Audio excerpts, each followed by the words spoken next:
Leitura do livro do profeta Isaías. Alegra-te, ó estéril, que nunca foste mãe. Exulta e regozija-te, tu que nunca deste à luz. Os filhos da mulher abandonada são mais numerosos do que os filhos da bem-casada, diz o Senhor. Alarga o espaço de tua tenda e distende bastante as peles das tuas barracas. Usa cordas bem longas e finca as estancas com segurança. Farás expansão para um lado e para o outro. E tua posteridade receberá uma herança, as nações que povoarão cidades abandonadas. Não tenhas medo, pois não sofrerás afronta alguma, nem te perturbes, pois não tens de que te envergonhar. Esquecerás a vergonha sofrida na juventude, e não te recordarás mais da humilhação da viuvez. Teu esposo é aquele que te criou. Seu nome é Senhor dos Exércitos. Teu Redentor, o Santo de Israel. Chama-se Deus de toda a terra. O Senhor te chamou como a mulher abandonada e de alma aflita. Como a esposa repudiada na mocidade, falou o teu Deus. Por um breve instante eu te abandonei, mas com imensa compaixão volto a acolher-te. No momento de indignação, por um pouco ocultei de ti a minha face, mas com misericórdia eterna compadeci-me de ti, diz teu Salvador, o Senhor. Como fiz nos dias de Noé, a quem jurei nunca mais inundar a terra. Assim, juro que não me irritarei contra ti, nem te farei ameaças. Podem os montes recuar e as colinas abalar-se, mas minha misericórdia não se apartará de ti. Nada fará mudar a aliança de minha paz, diz o teu misericordioso Senhor. Palavra do Senhor. Graças a Deus. Eu vos exalto, ó Senhor, porque vós me livrastes. Eu vos exalto, ó Senhor, porque vós me livrastes. Eu vos exalto, ó Senhor, pois me livrastes, e não deixastes rir de mim, meus inimigos. Vós tirastes minha alma do abismo, e me salvastes, quando estava já morrendo. Eu vos exalto, ó Senhor, porque vós me livrastes. Cantai salmos ao Senhor, povo fiel. Dai-lhe graças e invocai seu santo nome, pois sua ira dura apenas um momento, mas sua bondade permanece a vida inteira. Se à tarde vem o pranto visitar-nos, de manhã vem saudar-nos a alegria. Eu vos exalto, ó Senhor, porque vós me livrastes. Escutai-me, Senhor Deus, tende piedade. Sede, Senhor, o meu abrigo protetor. Transformastes o meu pranto em uma festa. Senhor meu Deus, eternamente hei de louvar-vos. Eu vos exalto, ó Senhor, porque vós me livrastes. Aleluia, aleluia, aleluia, aleluia.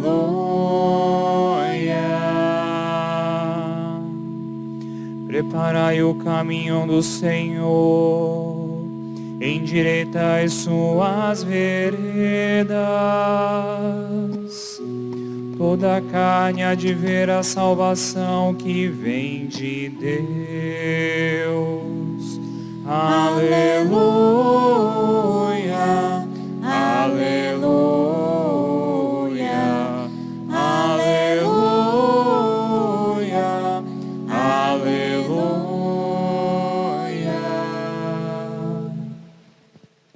O Senhor esteja convosco. Ele está no meio de nós. Proclamação do Evangelho de Jesus Cristo, segundo Lucas. Glória a vós, Senhor. Depois que os mensageiros de João partiram, Jesus começou a falar sobre João às multidões. O que fostes ver no deserto? Um caniço agitado pelo vento? O que fostes ver? Um homem vestido com roupas finas? Ora, os que se vestem com roupas preciosas e vivem no luxo, estão nos palácios dos reis.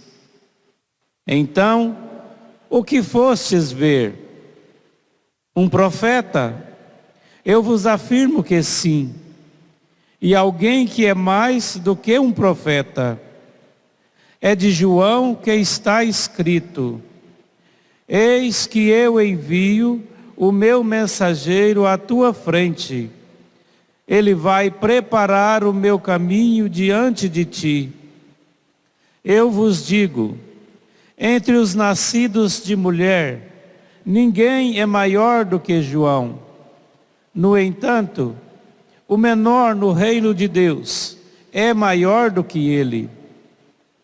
Todo o povo ouviu, e até mesmo os cobradores de impostos reconheceram a justiça de Deus e receberam o batismo de João. Mas os fariseus e os mestres da lei, rejeitando o batismo de João, tornaram inútil para si mesmos o projeto de Deus. Palavra da salvação. Glória a vós, Senhor.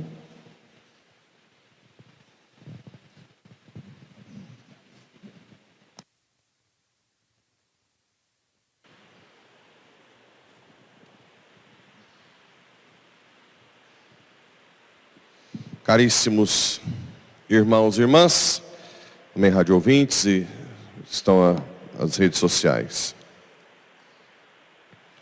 Na leitura hoje de Isaías,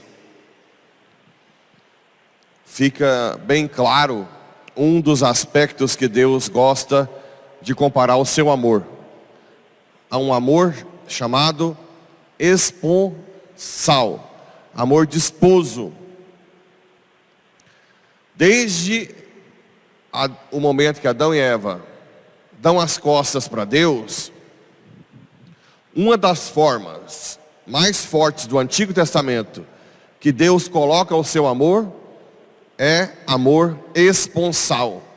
Israel como a esposa, aqui nesse caso, a esposa abandonada, provavelmente do exílio, né? A esposa que já era estéril. Lembra que naquela época, quem era estéril era considerado como se fosse amaldiçoado. Não transportem para hoje. Parece que já até hoje tem casais que não têm condição de ter filhos, que se sentem amaldiçoados por causa do Antigo Testamento. O que mudou? Naquela época, a terra prometida era o próprio Israel. Ou seja, teria que ter um descendente para ter aquela terra. Hoje, a nossa terra prometida não é um pedaço de terra. Onde que é a nossa terra prometida? O céu. Ora, se o céu é a nossa terra prometida, casal amaldiçoado estéril não é aquele que não tem filho carnal. É aqueles que não geram filhos espirituais. São os casais que não rezam, que não têm missão de batizados e nunca levam ninguém para Deus. Ora, tem casais que não podem ter filhos, que podem servir muito mais a Deus ainda, né? Tem mais tempo, podem viajar, pode pregar, pode ajudar em obras sociais e gerar vários filhos para a terra prometida. Então, a maldição do passado, do Antigo Testamento, não condiz com a maldição de hoje. Assim como tem casais com filhos, mas que são amaldiçoados porque nunca geram filhos para o céu, nem os próprios filhos da casa. Porque não educam para o céu. Educam para o dinheiro, para o bem-estar, para um emprego. São casais considerados malditos, porque não conseguem educar os filhos na fé. A única missão principal dos pais é educar os filhos na fé. Então não transportem, né, do Antigo Testamento a interpretação de hoje. E aqui Deus está fazendo uma promessa para essa sua esposa, que é o povo de Israel, né? Esse amor esponsal. Por que é um amor esponsal? Porque Deus prepara no Antigo Testamento o amor esponsal que cresce até a chegada de quem? Cristo. Cristo, quando se encarna, com a sua paixão, morte e ressurreição, ele casa com a igreja. Por isso o primeiro milagre descrito no Evangelho de São João é o milagre nas bodas de Caná, para dizer que o noivo chegou. Aquele amor esponsal que foi preparado em todo o Antigo Testamento está consolidando-se agora em Cristo. Ele assumiu a condição humana e ele casa com a nossa natureza humana, com o povo humano, com a igreja, batizado. Por isso, a lança na costela, sai sangue e água, a igreja, assim como saiu da costela de Adão, quem? Eva, né? Está vendo como toda a história bíblica tem uma sequência, tem que ter uma visão unitária, uma visão que vai com os olhos da fé. Não pode ler a Bíblia de uma forma separada ou fragmentada. Existe um projeto de salvação. O amor esponsal é um deles. Deus que prepara. Então ele vai ensinando o povo. Olha, eu, esposo, nunca mais te abandonarei. Você nunca mais vai ser estéril. Não te recordarás da humilhação da viuvez, né? Teu esposo é aquele que te criou. Teu esposo é aquele que te criou. Seu nome é Senhor dos Exércitos. O Senhor te chamou como mulher abandonada de uma alma aflita, como a esposa repudiada na mocidade, falou o teu Deus. Por um breve instante eu te abandonei, mas com imensa compaixão volto a acolher-te. No momento de indignação, por um pouco ocultei de ti minha face, mas com misericórdia eterna compadeci-me de ti. Olha que belo, né? Como fiz nos dias de Noé, a quem jurei nunca mais inundar a terra, assim juro, não me irritarei contra ti, nem te farei ameaças. O esposo apaixonado, que sonha que a esposa não seja mais infiel, que não se prostitua, como hoje continuamos a nos prostituirmos, a buscarmos falsos deuses. O poder, o dinheiro, o prazer, sexo. Quantos deuses, né? Quanta idolatria. E nós ainda somos acusados de idolatria por causa das coitadas das imagens, que na verdade só nos lembram pessoas que deram a vida por Deus. Como é que você vai ser? É meio fora da casinha, né? Como é que você vai imaginar que uma pessoa, você tem imagem de uma pessoa que deu a vida por Deus, seja o seu Deus? Olha que incoerência, né? Claro que isso se chama iconografia. O que é iconografia? Iconografia é a imagem que se remete a alguém que te faz lembrança que serviu a Deus para você mudar de vida.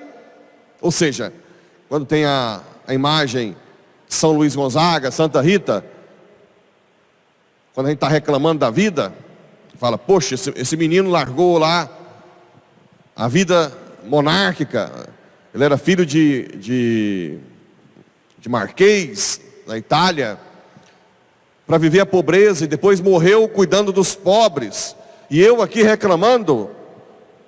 Seria como a fotografia da sua mãe, do seu pai, né? Quando você tem a fotografia do seu pai e sua mãe, o que você faz? Você não lembra deles, das coisas boas, do que ele fez de bom, né? Ou se já faleceu, os momentos. Então, isso se chama iconografia. A imagem que te leva a recordar de alguém. É ridículo. Ridículo. Isso deveria cair por terra de vez. Essa acusação estúpida de que católico adora imagem. É o fim da picada. Até porque, Êxodo 25, 18, Deus manda fazer as estátuas de querubins, né? Ora, se Deus há um tempo atrás falou que não era para fazer nem imagem nem do céu, nem da terra, nem de debaixo da terra, por que agora manda fazer as imagens de querubins? Ora, porque é uma iconografia. Porque os querubins remetem a criaturas que servem a Deus fortemente. E ali, os anjos têm aquele papel de guardiões. Então, é para dizer que a Arca da Aliança é guardada pelos anjos de Deus. Coisa óbvia, né? Muito óbvia. Vixe, o tempo já está. Por último, tem essa questão do João. João, que teve um comportamento muito peculiar, vivia comendo roupas simples, comendo comida de gafanhotos, mel. E Jesus diz, vocês não viram um cara famoso em palácios, mas alguém simples lá que gritava, né? Vocês acham que vocês viram um profeta? Sim, vocês viram um profeta. Mais que um profeta, eis que envia o mensageiro, ele é o que prepara o caminho de Cristo, né? Como? Com o batismo de conversão. O batismo de conversão. Esse batismo de conversão, junto com a paixão, morte e ressurreição, hoje, ele também serve como batismo de uma nova vida, né? A paixão, morte e ressurreição acrescenta ao batismo de João esse renascer de uma nova criatura, filho de Deus. E ele diz algo, entre os nascidos de mulher, ninguém é maior que João. No entanto, o menor no reino de Deus é o maior que ele. Aqui é uma forma que Jesus está dizendo que João é aquele que termina o Antigo Testamento, aponta para Cristo. Todos do Antigo Testamento, João é o maior, mas ele aponta para Cristo, que abre o reino dos céus, e todos que estão no reino dos céus são maiores. Esse salto, né? João é o último profeta que aponta Jesus. E depois ele faz uma crítica. Todo o povo, até mesmo os cobradores de impostos, reconheceram a justiça de Deus e receberam o batismo de João. Mas os fariseus e mestres da lei rejeitaram. Ou seja, aquela religiosidade soberba, né? Quem se acha. O reino dos céus é dos humildes, que se reconhecem pequenos e que vão aprender até a morte. Espero que dentre eles estejamos nós. Assim seja.